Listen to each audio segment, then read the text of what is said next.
Hey everybody, this is Cynthia, marketing lead from Bright Union, and today we have the honor to talk with Robert Forster from ArmorFi. Also here is Kiril Ivanov, tech lead, and yes, today we will discuss our new partnership. Before we do that, can you please both give a short intro about yourself? Sure. I'm Robert Forster, director, I guess, of ArmorFi. We're decentralized, so who knows what the names are. Been in blockchain since 2011, I guess, but full-time since 2017. Since then, have worked on everything under the sun. A few years ago, I got much more into security, bug bounties, real-time security of protocols. And about 1.5 years ago, I guess, we really started Armor. That's where we stand at the moment, I guess. We are really making a bit of a pivot to a DeFi native coverage model rather than aggregation, actually, decentralized aggregation.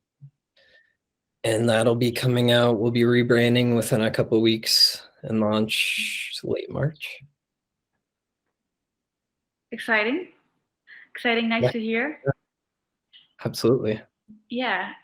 Hey Kiril, what about you? Of course, I know you, but nice for the rest. I'm a techie, so I'm building IT for last 20 years, I guess, and got into blockchain, I think 17, with a few hackathons here and there. We're trying a few ideas, all in a little bit DeFi space. I think 3 years ago, I started to dig into the decentralized insurance concept, basically trying to I was in insurance before, and insurance was always, it's not something new. It's been always boring. Nobody liked that.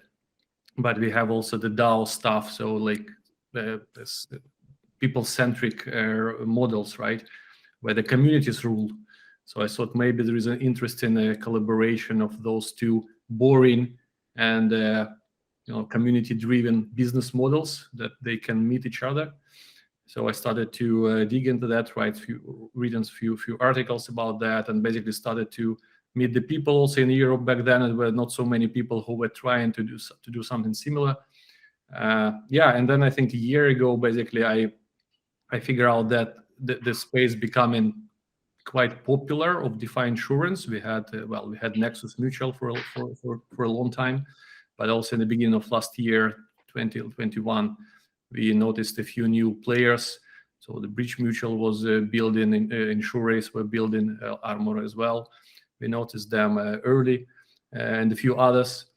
And then I thought, it's the product are like apples and pears. They're a little bit different. Start trying to solve the same issue from different angles, and it's complicated. Blockchain tech is complicated itself. But here it's even more complicated to pick out the proper product, what exactly people need, how they can choose, what is the best offer on the market has. So then I thought, maybe there is a demand for this sort of the aggregator, like 1inch for DEXs or any other aggregator out there, but for insurance. And that's how we started, I think, Bright Union beginning of last year. That's in short. What is it actually that made you get into space, Robert?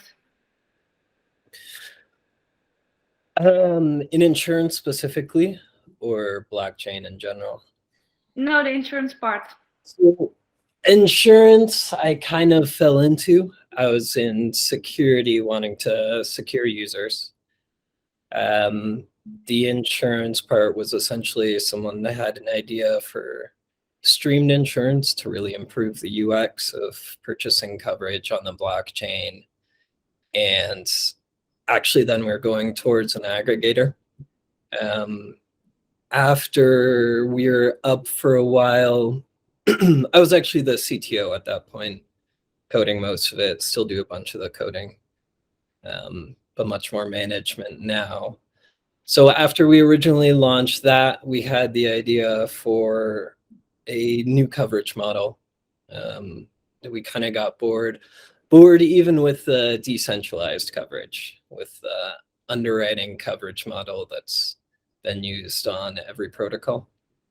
So we started creating our new model, and that's what we're about to launch.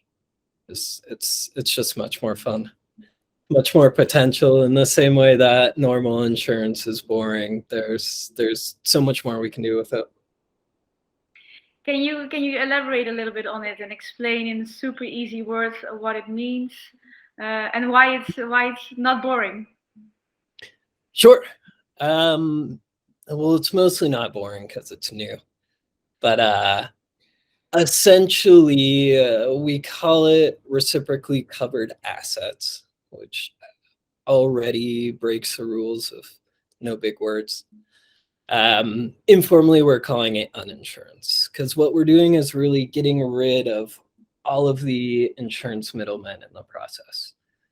It's risk sharing, just like every other insurance coverage system, but it's the absolute simplest form possible. So essentially, you have a group of people. If someone in the group faces loss, everyone else pitches in to pay them back. So that's what we have, but with different vaults for different yield-bearing tokens. So Yearn, Convex, Compound, Aave.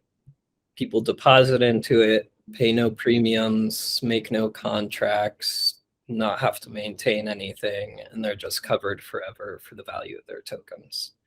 If a hack occurs, that's the only time people pay fees, and they just pay back exactly what was lost. So they're not paying profits to underwriters. There's much less risk of insolvency if the protocol charges them too little. Insolvency being if the protocol just doesn't have enough money to pay people back. And one of the biggest things is that we can really cover every dollar in DeFi with it. With the underwriting model, you have to rely on people with capital to supply collateral so that people can get paid that back in case there's a hack.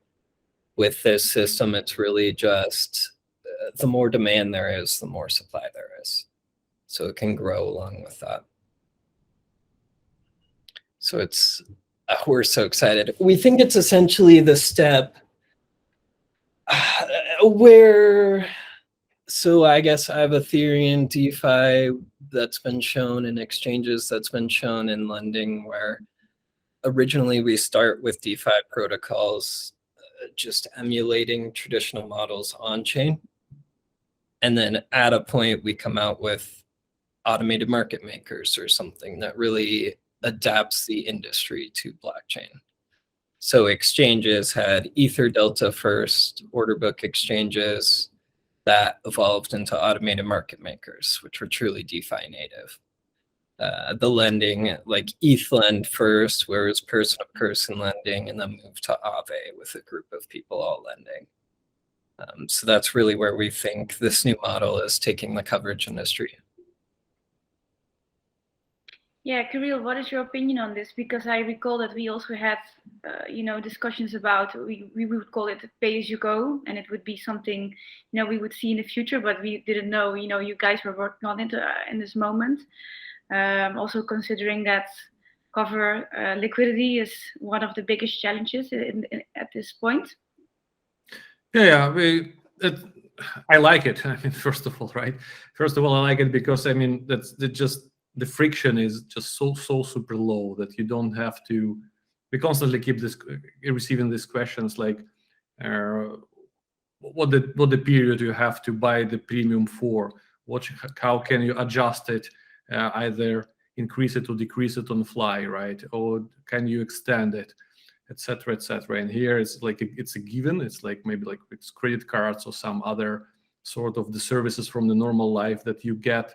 Your insurance is just like a given, right? Like maybe flight delay within Europe. Like if it's flight delay to 3 more hours, then you have to pay back. You have a payback. So etc., etc. I like this idea. Yes, and. I'm glad. I mean, I'm super happy because that's exactly what I meant by the apples and pears, right? Everybody trying to solve the same issue from different angles, and I like it because it also increases our added value because we can aggregate you guys and basically show that like premium is zero-ish right? I mean, it's like a given, and then simply through the same interface, you can pick up how you want to cover your Aave holdings, for instance, your A token, so-called, right? Yeah, so that's interesting. Nice. Yeah, we really, in terms of the friction, I mean, we see it as almost creating a new branch of DeFi that we want to get rid of the Wild West connotations of DeFi, the security risks, the fears people have. They come into the system, they go directly into one of our tokens, and that's that. And DeFi is just seen as a place where you automatically have coverage, essentially. Yeah. So we're very excited about the future. Been doing a lot of thinking there, and there's going to be a huge new wave of DeFi users soon, I think. It's going to, yeah, get exponentially bigger. Yeah, don't forget, exactly. And the possibilities are endless, right? I mean, if you see there, the percentage of assets that is currently being insured, I think we published the other day, the other status, it's like less than 1% or something. I think nowadays it actually going down. Maybe not because the insurance is not popular, but because the amount of the capital, the total TVL of DeFi is growing, but or maybe both. But yeah, I mean, imagine this stuff been going up 5, 10, 20 times because the market is huge, and we're still in the beginning. We're just scratching the surface at the moment. So that's great. Yeah, and people are still worried. I mean, we've had talks with the institutional investors that are constantly there. Oftentimes, their one barrier to getting into DeFi is just there's not coverage, or it's hard to get coverage. There's not enough capital. They don't know exactly how it works, this and that. Coverage is possibly one of the factors that'll really open up DeFi to users, that'll allow that new wave of users to enter. May I ask how how users are responding to this new type of coverage, and also compared to the old ones? Yeah, we haven't launched it yet. People who have read the white paper really like it in general, the concept, but there's always how do I say it? There's always a sort of a wall to get over when you come up with such a novel concept. That people, it's counterintuitive essentially to have coverage and then lose funds when a hack occurs, even if it's much cheaper. By the data we have, it could be under 0.1% per year or something, because really DeFi hacks are fairly unlikely, but people are still willing to pay for coverage for that one circumstance where they just lose everything. So costs should be much cheaper, but there is an element of uncertainty of how much you'll pay, so it's a little bit hard to tell exactly how users will react, at least for a bit. Honestly, I think the actual use of the protocol won't totally explode for a little bit of time until people see it's proven. They may be worried about this or that at first, just with it being so novel. People, yeah, may not be completely into it at first, but it'll definitely prove itself. Yeah, because I think first question guys will have is that what my risk is in, right? I like to be insured, but however, I'm also underwriter in a way. So what the risks are for me, and you can explain it like, well, that's a ratio, that's a. But again, we keep receiving the same questions also from different angles, like what the risks are, and we can come up with like fairly good explanation. But the reality is that we don't really know the risks here, right? We don't really know how Aave safe is. Is that or any other like blue chip, even DeFi? So that's like, it feels okay-ish. TVL is huge. They are out there for the long time, which is 2-3 years for. Yeah, that's and that's exactly why we made the model. All coverage models currently rely on guessing how much risk there is for each protocol. And users will either overpay and end up paying for a product they don't use, or they'll underpay and the protocol could go on insolvent. With our system, people pay exactly as much as they need to. We don't need to estimate risk. We don't need to do any of that. And I think in an industry this new, with so little data comparatively to car insurance or something, it's extremely important to do that. And with so many innovations coming out, who knows what could happen? I mean, flash loans came out and suddenly there are vulnerabilities everywhere. So even risk rating now may not account for vulnerabilities in the future. No, exactly. The bridges out there, which are the huge risk, in fact, all this cross-chain stuff. And yeah, bridges. And we have this, I think, on the horizon this year, the ZK tech will explode, which sounds super great, actually, right? There is no any backend, no one is responsible for handling the even L2 transactions from L1 to L2. But does it really, are we really sure it's secure and safe? I mean, the wormhole breach for Solana was supposed to be the art. It was my beautiful. It was just a beauty how it was made, and it was my favorite breach. Is perhaps the only breach that I liked. And when it was hacked, 3 weeks ago? Oh man, it just like deep in my soul. Yeah, it's nerve-wracking, and you never, same thing, like who knows what risks there are. And so with our system, since everyone's essentially sharing with risk, we only really want to take established protocols, have to be around for a certain amount of time, have to have certain audits and security on them. We don't want to just take a brand new protocol and have people lose money because of that. And bridges are a whole nother thing. I know I was talking to Hugh from Nexus Mutual as well. He was like, yeah, I don't know how I feel about covering bridges at all. With the amount of funds in there and the possible risks, it's a scary concept. Yeah, I think we will notice some unpleasant surprises later this year.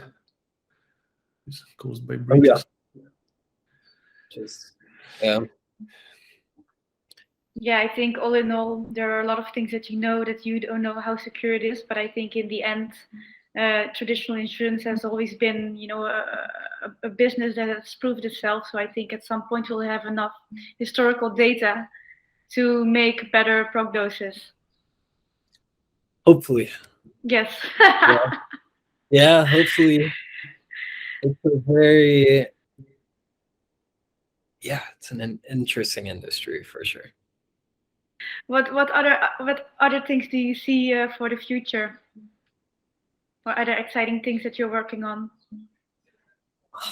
Well, this is the main thing. After this, after our initial launch, our focus is expanding tokens, expanding to more protocols, and expanding to more blockchains. We think, it's really important. I mean, the safety of our system relies on the diversity of the system. So if we're in more protocols, have more tokens, have more blockchains, each one will have, the risk will be spread more and more between different ones. With the line we have to walk being we want as many protocols, but we also want them to be safe and established. We don't want to just accept ones that could fail at any moment, except brand new ones. One thing I really want us to do in the future that's an evolution of this is actually, if we can diversify enough across blockchains, is to actually cover the blockchains themselves as well. Right now, the system covers every token in the stack at once. So if you have a Convex token, we'll be covering Convex, we'll be covering Curve, we'll be covering whatever else is in the stack, because oftentimes there are 2, 3, 4, 5 protocols there. And ideally, we can add blockchains to that. That if we could cover all of Ethereum, if there were really that much diversity, that would be a fantastic ability. People would like that a lot.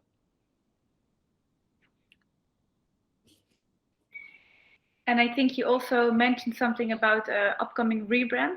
Do you want to say something about this, or is it still very secret? Sort of secret. Not too much. I mean, it's coming in 1 to 2 weeks. We're initially starting with the launch of the new website and some more information on how we work, protocols, documentation, blah, blah, blah. And then the app launch a couple weeks after that. So our new brand really focuses on, we felt Armor was too scary almost, too focused on security. What we really want to focus on at this point is how simple, easy our system will be, and really want to give off a brand that anyone who's never been into DeFi can go to our site, be comfortable there, see what we have, and then get into DeFi. Because we're really, we're building the product for everyone. We think this coverage product can work much better than any other one out there. But who we really want to be building for is the next wave of DeFi users. I think that's where the real potential market is. A market that doesn't exist yet, I guess. Yeah, it doesn't, exactly. Yeah, I think all this, so it was interesting what was happening with this DeFi insurance market. I think early last year, it was supposed to be like something big. Perhaps Q1, it was quite hot topic back then.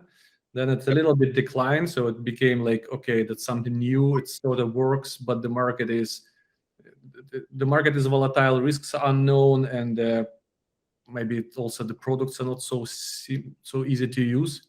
And we are just preparing ourselves for this hit, because the whole industry is huge, right? And if we assume that DeFi, like take this lending borrowing protocols, they are disrupting the banking industry, right? And the insurance industry is not much smaller, if not bigger. And it's just a few protocols out there which are operational at the moment. Absolutely. Yeah, I think another problem, I've thought a bit about this. I think another problem is blockchain, DeFi, crypto is seen as inherently risky right now, and always has been. I think that'll change soon, but users who are looking at insurance protocols, I think will often look at them and go, how many degens will actually pay for this? How many people who are very comfortable with risk will actually pay to secure their assets at what's almost always a negative expected value? That insurance by design won't be worth what you pay for it, except in the value that you put on not losing all your assets. So I think people have a certain vision of the people using DeFi now and don't understand that institutional investors and many retail investors are sitting on the sidelines waiting to get in once it's safe. Yeah, 100%, I agree. But we've also heard a lot. Of course, you have all of the novel investors, and they are willing to take the risk. They don't even see volatility as a risk because it's there. But all of the bigger institutions, I think for them it's just a calculation. How much is the cover cost and compared to what I might lose. And at some point, the investments are so big they can't afford to lose the collateral. Yep. So I think that shift is already happening. But before it hits the big masses, we need some patience. 100%. Yep. Yeah, it'll explode after that, though. I mean, it's crazy. The total addressable market is the entirety of DeFi. There's, as opposed to every single other protocol on here, coverage has an enormous market. And I think on our side, we just, I think a couple of weeks ago, we released a Bright Risk Index.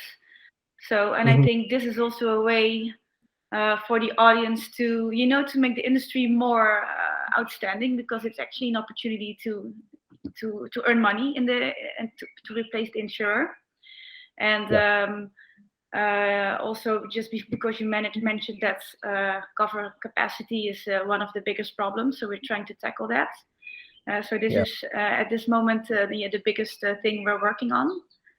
I don't know, Kiril, do you want to say something about this?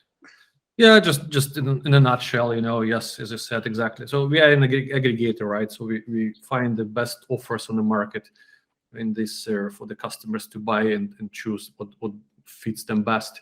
What we also do, but that's like borrowing and lending, as I said before. It's not only about the buying part, like everybody knows and understands easily, but also about the providing capital, earning basically from this concept, right? Because there is no middleman.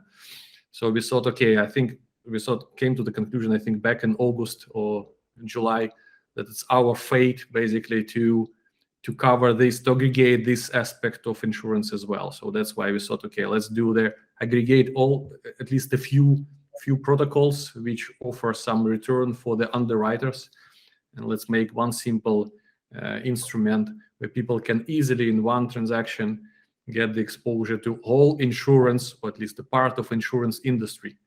Just groundbreaking. I think the idea is just super great.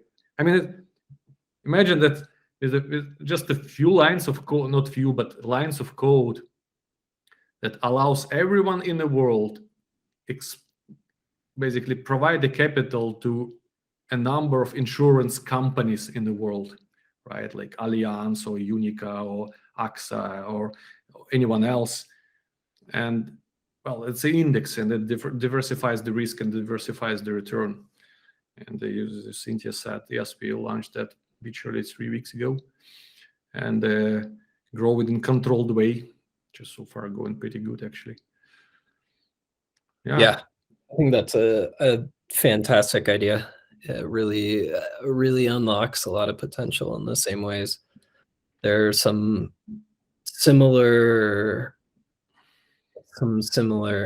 what's the right word to use? Vehicles in the traditional markets that can really unlock a lot of retail capital. And yeah, the Bright Risk Index will do a huge amount of good there.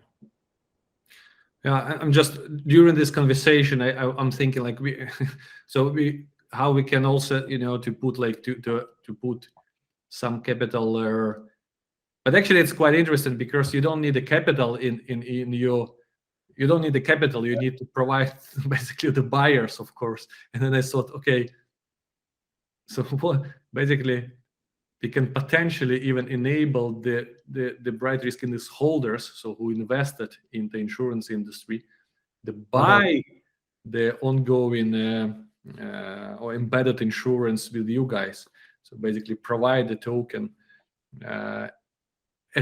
at you, taking some risk, losing a little bit of taking some risk, but also gaining the insurance. Well, we are not Aave or Curve or anyone else yet, but that's something for us perhaps to think of, to keep in mind. It would be definitely beneficial for our customers as well.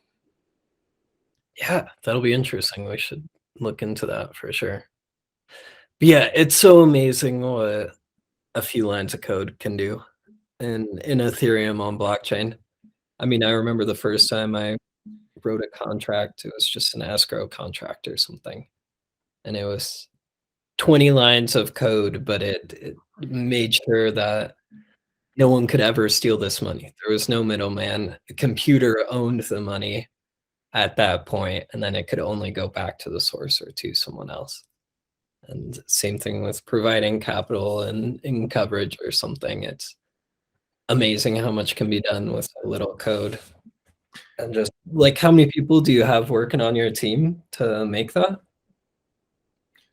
We had I think four developers full time, and heard hundreds of people in a traditional industry or traditional agency or something. I think we did. We are starting the security audit this week, and I think it's around 1,000 of lines of code, or a little bit more than this, but still 1,000 lines of code that is doing the vehicle for investment.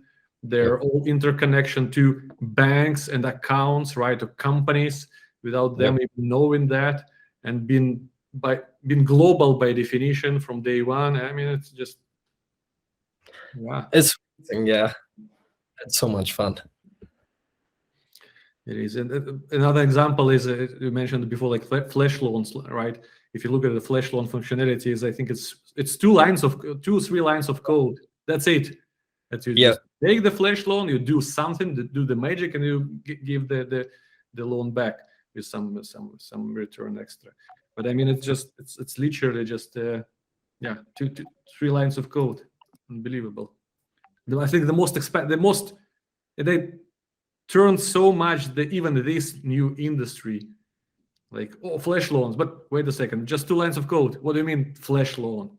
It's just nothing there. But then what you can do with that is mind-blowing. It's insane. Even tokens too. Yeah, our new model is probably around the same 1,000 lines of code. And it's a whole new model for coverage. Just that being, it probably has less characters than the white paper describing it. Yeah. Nice example. Insane. I love it. Two people with a technical background, super passionate about code. Love what.